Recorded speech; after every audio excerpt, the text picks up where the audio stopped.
I'm here with John Kierstead, the chairman of the Long Creek Memorial Committee in South Portland. Thanks for joining us, John. Thank you. And recently, on July 11th to be exact, there was a dedication of a memorial to a tragedy that took place over 60 years ago. And I'll start off by letting you, John, describe what happened then.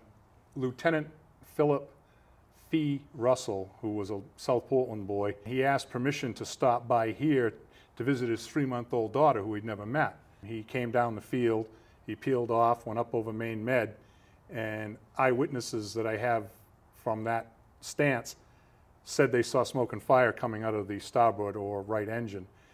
He attempted to come up Long Creek, and as he approached, he, due to flight characteristic of the A-26, a very fast plane, he couldn't maintain airspeed because he only had one engine.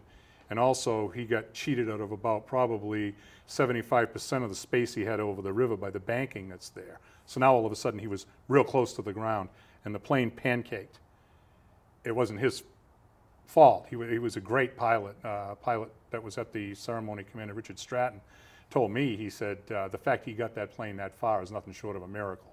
The plane kind of frisbeed sideways into the trailer park, which had been set up for temporary housing for shipyard workers. Some of these men were working, came home and found that their families were in a black hole in the dirt. There was nothing left. How many people died? 19. That's one of the worst disasters in... It's the worst air disaster in the history of the state. Overall, July 11th, 1944 was the worst day for air disaster in the state, because also a B-17 with a 10-man crew crashed up around the Rangeley area, and there were 10 more lives. So actually 29 people died in air disasters that day. And so this tragedy happened actually, what, 66 years ago? 66 years ago. And just now it's being commemorated with a memorial. How did that come about? It's something that I've grown up with my whole life. My father, who was an infantryman in World War II in the 2nd Infantry Division, he told me that there'd been a crash when I was a little boy. He used to go out to watch planes land.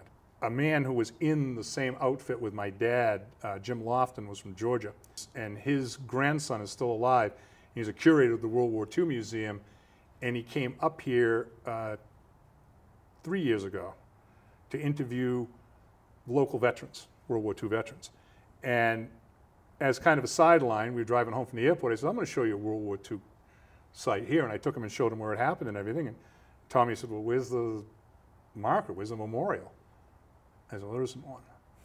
And he said, well, don't you think there ought to be? And that was the seed. What was involved in actually making this thing happen? It was strictly private donation. The city of South Portland, city manager Jim Gailey in particular, is owed a huge debt of thanks, because they gave us the land to put the memorial on. If we hadn't had that, we'd still be probably 5 or 6 years out. We had an anonymous benefactor from Scarborough who gave us $5,000. Mm-hmm.